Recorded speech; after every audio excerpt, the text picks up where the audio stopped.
Hello there, welcome back to Genesis Models and our Red Arrows build. This is now part 4, and if you are interested in all the other videos for this and upcoming videos, please remember, just visit genesismodels.co.uk, register on the forum, and you can have all the up-to-date information there, access to all the videos and future videos and everything, because to be honest with you, I've got a nice video planned after this one. I'm not going to go into it yet, but there's a nice another aircraft which is a bit more advanced and going into like intermediate, advanced kind of stuff, maybe a bit of scratch building, some nice spray work and stuff. So register on the forum and you can see all that when it comes. So where we left off in part 3 of our Red Arrows build was we applied our green putty just on this seam here where the air intake goes onto the fuselage, and it's not supposed to have any joins whatsoever. It's just supposed to be nice and smooth, and we applied the green putty, and I've left this now potentially a week, maybe 2 weeks, so this is properly cured, properly dried, so we're not going to have any problems of this green putty shrinking whatsoever. So that's all good now. So what we need to do now is we need to sand away at this to get it all nice and smooth. Now we're in a bit of a tricky position here to try and like get in there with a sanding stick to make this nice and smooth. So what we're going to do is we're going to start off with using a skinny stick, a coarse skinny stick, just to take off the top layer of our green putty. Now when doing this, you don't want to be really going for it with our coarse sanding stick. Because a coarse sanding stick is going to leave you nasty scratches and everything, and it just makes more work for yourself. You just want to just lightly sand off that top layer of green putty. You don't really even want to be sanding at the plastic, you just want to get that green putty. So I've just given this a nice little light sand now. Okay, a little bit more at the top here. Okay.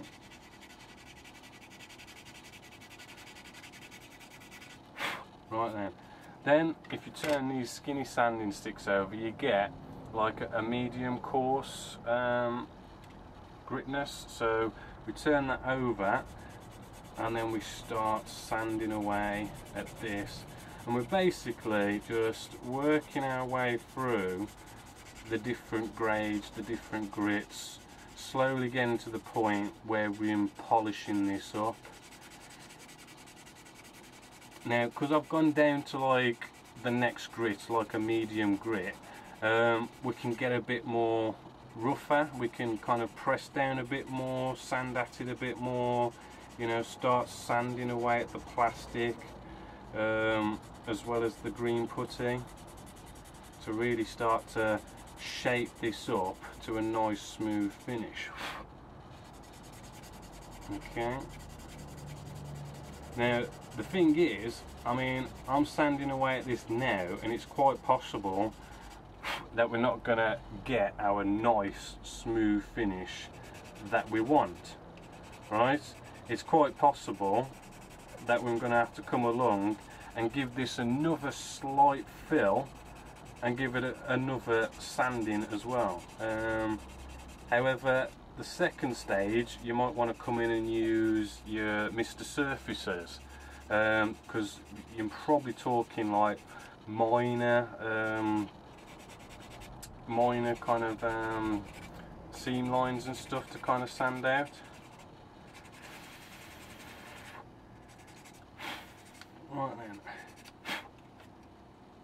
so looking a bit better. So I'm going to now come in with a fine skinny sanding stick, and I'm just going to give this a nice sand as well. And with this one, because it's a fine, we're basically kind of just lightly polishing off. We're not really doing any major sanding with this one, we're just polishing it off, you know, getting rid of all the scratches from the coarse and medium coarse skinny stick, just to give us that nice smooth finish, so we haven't got all those nasty sanding marks and scratches. Right, so there we go, almost done with that. Right, then we've got these sponges. Now this is an even finer kind of coarseness, and because it's spongy, I think we've mentioned it before, it kind of goes with the curvature of the model, because I mean we've got a bit of a curve going on here, and we don't want to sand it flat, you know, and this sponge can basically put that curvature sort of back in, as well as really nicely kind of starting to polish this off and smooth it off and make it look all, you know, nice and as one and all this kind of stuff. Right, now the thing is, we're not really going to know how good this is until we get some paint down. So what I'm going to do now, because I mean that feels pretty good, I'm feeling a little bit of a lump at the top, so I'm probably still going to have to put some work in, but we're getting ourselves some black paint and we're just going to see how good this has turned out. And then we'll know what extra work we need to put into this. So I'm just going to paint on a bit of black paint just to see how good our seam line is, how it's looking, and see what's left to do. Alright, come along, speed things up a bit, cut to air, and dry this paint off. Right. Now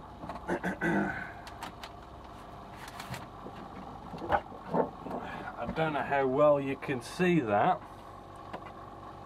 but it's not looking too bad. It does need a little bit more. I'm kind of thinking the sort of, it's this side of our intake kind of needs to be sanded down a bit more. There does feel like there's a bit of a lump this side and a bit of a dip, so we need to kind of sand our air intake a bit just here, just to take away that lump. But the seam line seems to be looking pretty good, but we still need a bit of work going on with this. So if we get out our Mr. Surfacer, because the green putty has like filled in the big gap side of it, the big seam line side of it, and what we've got left here is not really much of a seam line to take out. We just want to give it that last bit of a professional sanding just to get it really nice. So we just want to really kind of lightly fill it in, and the Mr. Surfacer is the kind of filler you want to use just to take out that last little bit that you need to take out. So I'm just going to apply this, and that should sort out our last little bit of a seam line, and we can give this a bit more of a sanding. As I say, you know, this part of the air intake is a bit bigger than this side. I mean, we're talking like less than a mil bigger. There's a bit of a lip sort of thing, so we really need to kind of sand our air intake here just to kind of take that little bit of a lip out, you know. And this Mr. Surfacer should nicely finish off whatever little bit of a seam line there is left there to give us that nice professional finish. And I think I mentioned this before, but using cellulose thinners to clean off your brush with the Mr. Surfacer is a nice way to keep your brush all nice and good. So I'm not going to kind of bore you too much at this point, because this model is really coming to a finished stage, and I'm not going to show you how, you know, sanding around and doing all this other bit of green putty and stuff. I'm going to do that off camera, and I'm going to like finish this bit of the air intake off camera as well, just to, as I say, not bore you too much. But going through the instructions, there's minor things to do now which I don't really want to show you on camera because it's kind of basic stuff. It's like piece 82 and 83. There's like these little thingies, I don't know what they're called, that go on each end of the wing. I'm not going to bore you with that, you know. And going through it a bit more, we've got these, I think that, I don't know what these are called. They go on the wing on the underside. I'm not going to bore you with putting them on. I'm not going to bore you with cutting up all the landing gear and the wheel well doors and all these little odds and sods that really kind of finish this off. I'm not going to bore you with that. Please note though that some things that I'm not going to glue on are going to be like aerials and clear parts and stuff. Those kind of things are going to be the things that most likely you're going to break off during spraying and weathering stages, and they don't hurt to go on last. Clear parts, kind of, you know, you don't want to spray over them, so you leave them till last. And really, I mean, all I need to do then is just show you how we finish off the cockpit, you know, putting in our pilots and our seats and gluing the cockpit down and finishing that off. And then basically I'm going to show you how to prep up ready for spraying. So I'm going to crack on with getting all these little bits on, and I'll get back to you when all that's sorted. Right then, so I've sorted out all these little tiny bits off camera. But to be honest with you, actually there was a few tricky bits which wasn't actually as simple as I thought it was going to be. So I'm just going to kind of talk through those bits. Now, underneath we've got these 6 sticky uppy bits, and I think they're called actuators for the flaps, but don't hold me to that. And basically the problem is if I show you the, hold on, here it is. With the decaling side of things, you've got this white arrow underneath, and this white arrow kind of overlaps these, what I think are actuators. And the problem is with that is because we're talking like these really kind of raised pointy bits, we are going to find a problem with decaling it. And I would have preferred to leave these off, so then you could just nicely decal this nice arrow pattern on the underside, and it would have been nice, easy, simple. However, I couldn't leave them off till the end because the fitting wasn't that good. It was one of these things where you did need to do a little bit of filling, which I used the, here it is, do you know the Vallejo plastic putty technique, where you kind of wipe it up, put it on and wipe it off with cotton wool bud? I had to use that technique, and that's something you don't want to be doing right at the end when all your decaling, painting and finishing has all been done. So they've had to go on, and what this does is going to create this area being a bit tricky. So I might look into like masking up and actually spraying this arrow on, or seeing how the decals go on. But that's going to be a bit of a problem area in the future. Apart from that as well, we've also got our fuel tank underneath. Now, for some reason, the fuel tanks seem to have a bit of an oval kind of shape underneath. So if I didn't apply enough pressure to it, we'd end up with kind of like a bit of a bridge gap between this fuel tank and the actual aircraft. So as you can see, I've really applied a lot of bands here to kind of create that pressure to push it down and kind of basically remove what gap would have been there.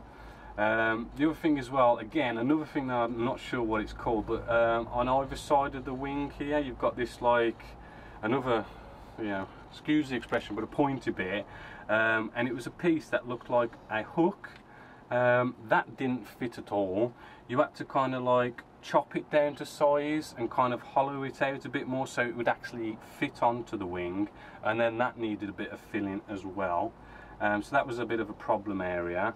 Good news though, I mean, our elevators that go on the back are actually a real nice, you know, virtually perfect fit.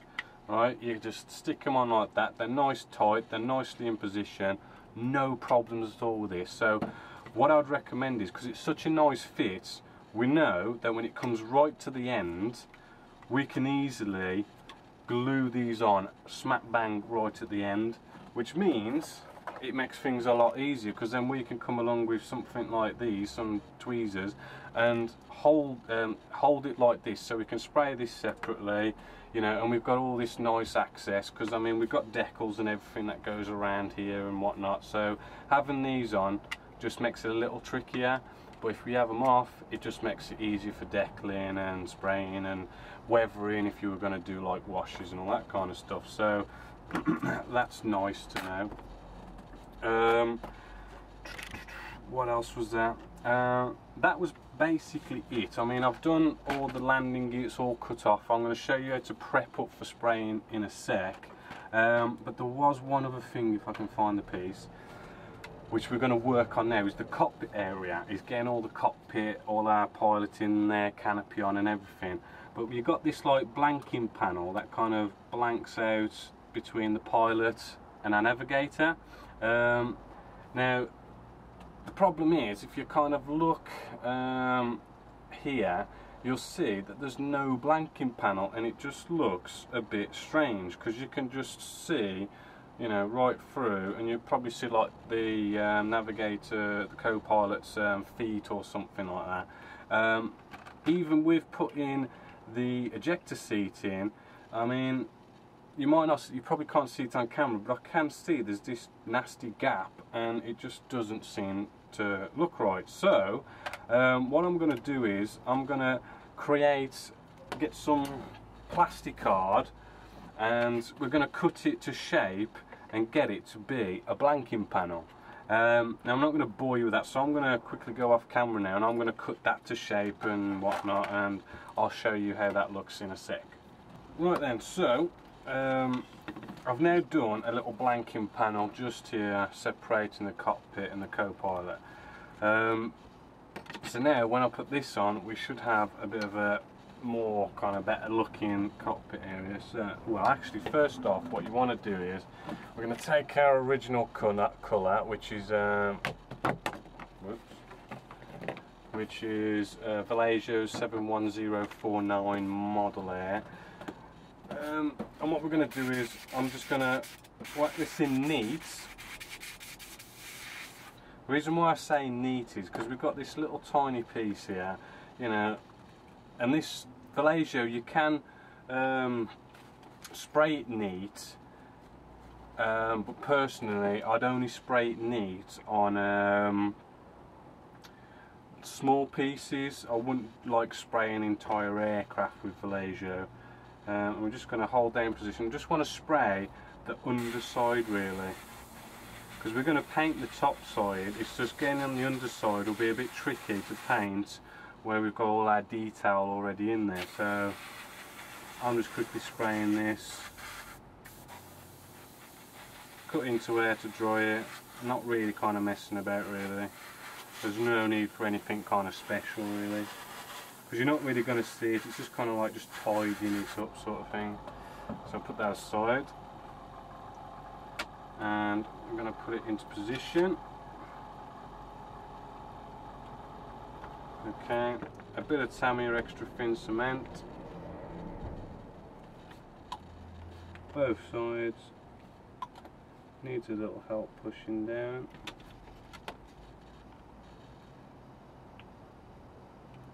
Right, and this is going to need a bit of filler, to be honest, because there is a bit of a gap. Push that down a bit more.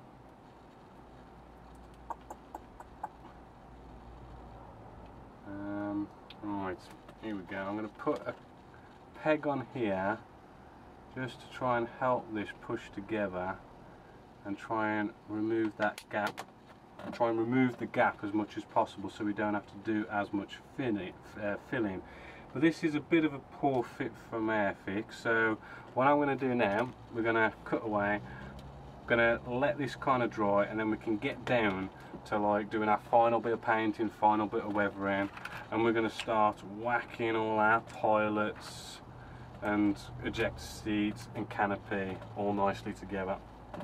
Okay, so I've basically filled in either side of this blanking panel between the cockpit and co-pilot, and then I basically filled, sanded, and just got it all looking nice, and I just brush painted on some Vallejo 71049. When actually kind of painting on as well, I'll make sure it's nice and thin and put lots of coats on so you don't get brush strokes, just as a little tip. So now we're kind of basically really getting there now. Let's get a paintbrush wherever it's gone. Okay, I'll just get another one. Right then, got a paintbrush. Using some Genesis Models wash here, which is a bit of a secret at the moment, but we won't go into that much. But basically this wash it's a black wash. It's nice and thin down to the right consistency, and what I'm going to do is I'm just going to apply this wash to all our top bits here.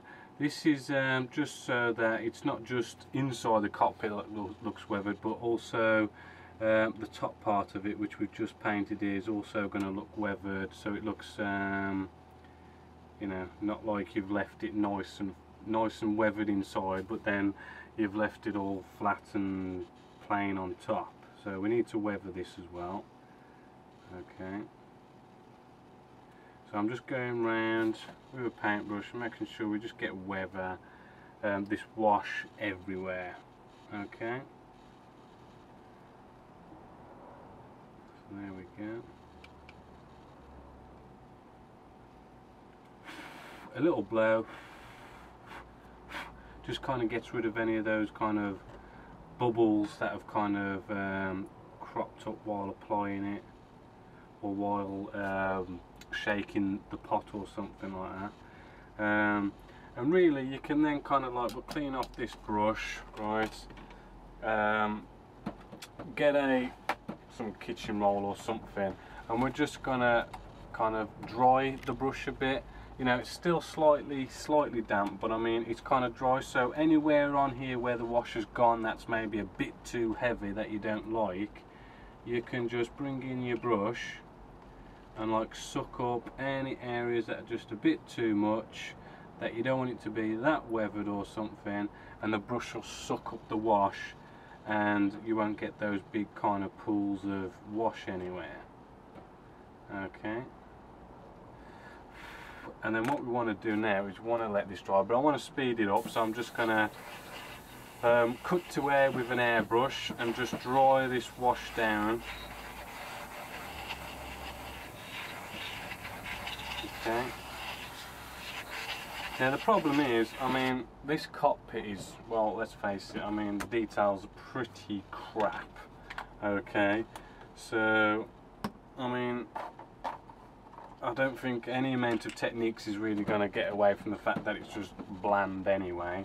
So I'm just going to come in with a cockpit and I'm just going to rub down a little bit on where we've applied the weathering, because what this will do, this rubbing down, it'll kind of like rub off the wash just a little bit and kind of blend the wash in even better to give you more of a natural, dirty, nicely blended in, dirty, grimy look on the top here, which it's looking nice now.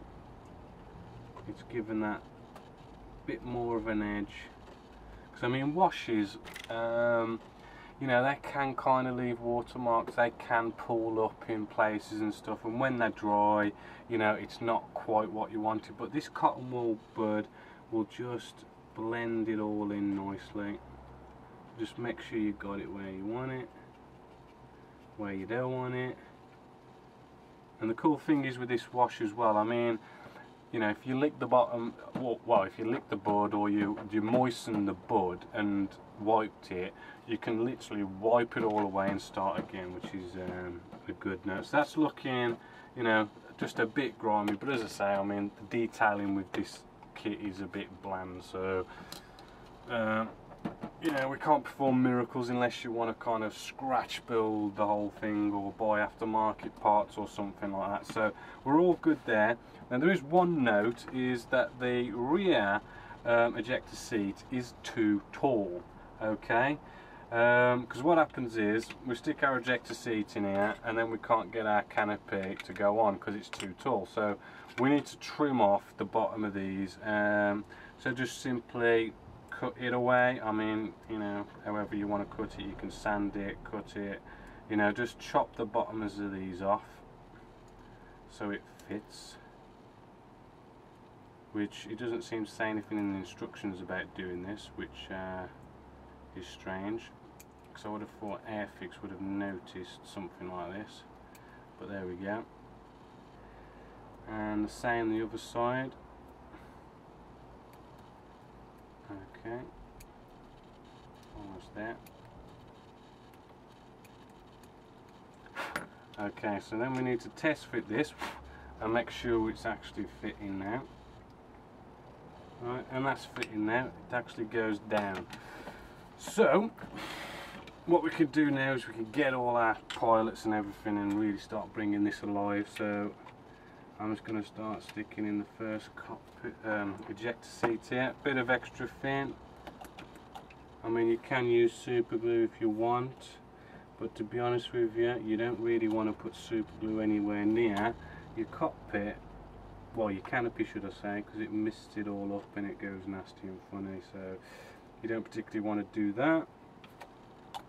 Same this side, I'll just drop in some extra thin just where it's going to sit, throw our seat in, and that should sit alright. And then you can kind of just drop a bit precisely around the sides maybe of the ejector seat, or maybe here at the back. Just get them in nicely and just make sure it doesn't go anywhere. And that's feeling good now. Okay, and then we've got our pilots. And we're going to wipe these in, hopefully we can get them in with not too much trouble. We don't want to cut off his feet, but if you do have to with other models, then that's what you've got to do. And you know what, that pilot does seem to be sitting up a bit way too much. Okay. Right then, so we're in a situation here where this pilot isn't.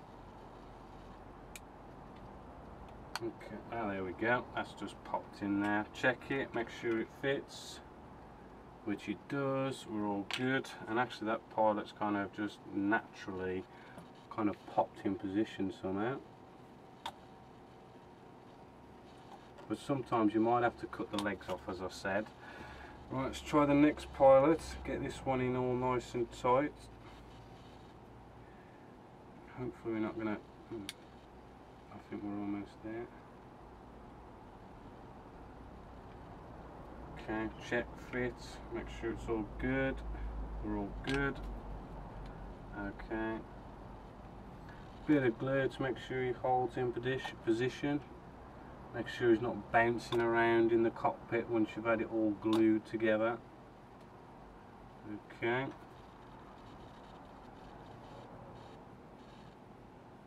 Right. So then that's looking really nice actually. Now what the pilots have done with such a low detail cockpit is it's kind of like hid the detail, should I say. So, and I do actually like the pilots. Pilots are actually quite nice, nicely detailed. I painted them up quite nice. You know, so you know your eye is going to be drawn towards the pilots rather than the crappy kind of instrument panels and all that kind of stuff. So I would recommend putting the pilots in with this kind of a cockpit. Now, we get down to actually putting canopies on, which some people can have problems with. Now, the first thing I like to do before even putting the cockpit down, canopy down, is just to give the inside a bit of a rub. Now, the reason why I do this is because all sorts of dust and grime, you know, could have got on this inside area, right? So you want to get this and make sure it's clean, because once it's on, it's basically on, and you can remove canopies, but you know, you don't want to be doing that kind of stuff right at the end. So make sure that's all nice and clean inside for both of them as well. Okay, don't want any nasties in here. Okay, there we go. Right then, few things. Right, you got this micro crystal clear. Right, this is basically PVA glue. Not a strong glue, but it's one of these glues that aren't going to kind of mess up your canopy, because if you use super glue, you know where you get those kind of white misty powdery effects kind of go on around where you've super glued. Well, you don't want that going inside your canopy, it's going to mess it all up. Tamiya extra thin cement can do the same thing. However, I do find with this stuff, if you're careful, you can get away with it. But with this stuff, as I say, it's PVA glue, you don't get any of that mist in or anything like that.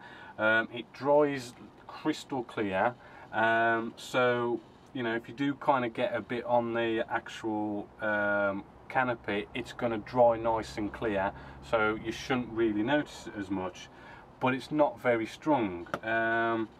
So what I like to do is, I don't use super glue, because you definitely don't want to be using that. This you have to be careful with Tamiya extra thin cement, but I do like to glue just the front part of the canopy with this stuff, because I find that you know, this will give it some nice strength and glue it into position nicely. And with that Tamiya extra thin cement, I mean, you know, it does do the welding action, you know, it melts the plastic and all this kind of stuff, so you do get a nicer fit, you know, and you know, those little tiny gaps you can get, you know, can be removed with this type of glue, the Tamiya extra thin cement. But with micro crystal clear, you know, you don't get that welding and joining and kind of removing those little kind of gaps and stuff. However, it's just one of these things. The last thing you want is to finish your model, you know, and you come to unmask and you've got bits or you know, super glue misting and all this kind of stuff, or any kind of debris inside here. You kind of want to be able to easily remove this canopy. And really the best glue for that is, again, micro crystal clear, because as I said, it doesn't glue very well. I mean, it does glue, but it doesn't glue that well. But then that kind of means that at the end, you know, you're going to be able to easily remove the canopy by using this glue and remove any debris if you do end up having any. So it's kind of personal preference really. I mean, sometimes I do like to just seal it all in nice with Tamiya extra thin cement, but make sure I've got no grime or anything going on in here. But then, you know, I mean, micro crystal clear is probably the safest way, so I'm going to use micro crystal clear. And if normally if I have any problems, you know, I do like to use the Tamiya extra thin cement to kind of like lock it down. So what you want to do, simple cocktail stick. We'll just open this up, and oh, actually we should test fit this first as well. Again, just to double check. Okay, and it's not bad. I am seeing a bit of a gap at the back. Okay, but I'll show you where to fill that in. Okay, so we just get some of this micro crystal clear, and we're just wiping it all along the sides here, okay, and all the way around. Alright, now the thing is with this glue, it's like a PVA glue, and while it's all wet, it's not got much bite. You know, it doesn't want to stick down as good. So, you know, you want to just give this, you know, maybe a minute just to start to dry, just to give it that bit of bite. So when you first put it down, you know, it's going to nicely bite to the surface of your cockpit, so that the canopy will nicely kind of glue on. Okay, so, and you don't need to leave it that long. I mean, you know, there we go. That's all round now with a cocktail stick. Just give that a couple of seconds, maybe a quick blow. Okay, get it to start to get sticky. Okay, that should be good now, and we're just gonna carefully put this down, and there we go, we're in place. And it should have some half decent bite to it now.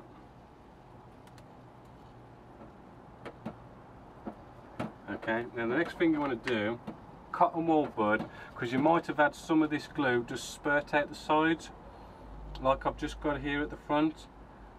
Wet cotton wool bud, and you can just wipe it out away, so you haven't got those seeping bits of glue coming out and kind of making your model look unprofessional. Okay,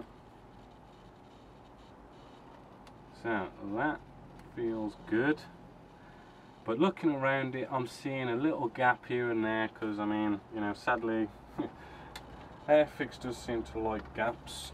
So what I'm going to do now to get these gaps sorted, you know, a bit more of this micro crystal clear, and I'm just going to put it where the gaps are. Okay, just roll it around and try and just roll the cocktail stick so it kind of rolls the glue into where the crack is, what we've got here, and a moist cotton wool bud, and you just wipe it away, and what should be left is just the glue where that crack is, and then that has basically acted as a filler. Okay, and we just run round this again. I'll just show you, there's another one just up here, so I'm just going to dab and roll and try and put the glue inside where the crack is. Yeah, a moisten cotton wool bud, and we wipe it away. Right then, so I'm going to go around this, okay, and get all the little cracks done, and then I'll get back to you with the next step.